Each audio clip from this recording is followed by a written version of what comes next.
Candlewick on Brilliance Audio presents Zora and Me, The Summoner, by Victoria Bond, performed by Cheney Waits. Mama's employers, the Brays, had gone on summer vacation to the South Carolina shore. Usually when the Brays went away, Mama looked after Mrs. Bray's old aunt, Miss Pitty. But in the summer of 1905, Mama had somehow convinced Mrs. Bray to take the elderly Miss Pitty along with them. It was the very first vacation she had ever been granted in a lifetime of labor. Triumphant, Mama declared her intention to keep right on working full days, but with me. Working with me, working for us, was different. It's almost hard to believe now that I was just 13 when I started taking in laundry from Lake Maitland. A couple days a week, I boiled water in a zinc barrel and dropped tablecloths and sheets in with the lye soap I made. I stirred, I rinsed, I wrung. Then I hung the large white squares on the line alongside our house. On hot days, I stewed in stifling tedium. On windy days, the linens billowed like clouds, and the sight gave me pride in my work. With Mama's help that summer, I could complete twice the loads in half the time. I was able to earn more, too, with leftover time for relaxing. Instead of unpinning sheets from the line and ironing in the early evening, I could sit beside Mama on our porch swing, cross-stitch, and watch the deepening sky coax out the first stars. That summer, Mama's oval face glowed with health and peace. I remember feeling the only way you can after spending a perfectly sorted day doing good and honest work beside someone you love. Grateful.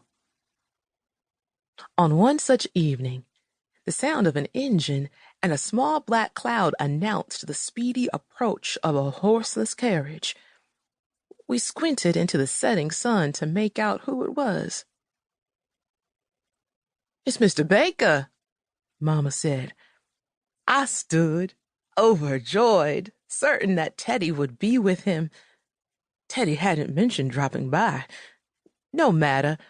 Whether he appeared at my door, we met at the Loving Pine. We crossed paths in the forest where there were no paths, or we bumped into each other on Joe Clark's porch, where it felt like all paths led.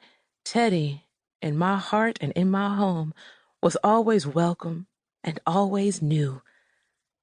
Teddy waved from the front seat beside his father.